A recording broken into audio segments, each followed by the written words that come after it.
Ólafur Már, glæsilegur hringur í dag hjá þér, 3 undir par og í heildin ertu þá 2 undir pari í mótinu eftir 3 hringi.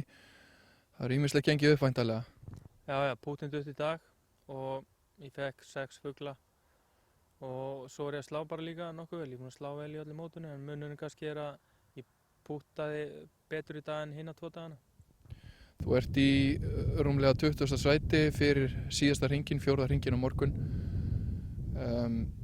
Það fara 25 leikmenn cirka áfram, þetta verður hörku barátta í loka hringurinn. Já, allir þessi 4 hringir eru, maður leggur þetta bara eins upp, sama leikskipulag og þú verður bara að spila vel alla dagana, þannig að ég fer bara inn í hringinn á morgun eins og í dag. Hvað finnst þér að hafa batnað í gegnum þetta mót hjá þér? Auðsjáanlega Pútín, er það ekki? Jú, ég er svona líka aðeins bara maður kynnist öllinu betur og ég hef verið svona að spila mig frekar í gang heldur en hitt og Pútín, ég kom með svona gott höts á grínunum og svona heilt yfir er þetta bara nokkuð solid.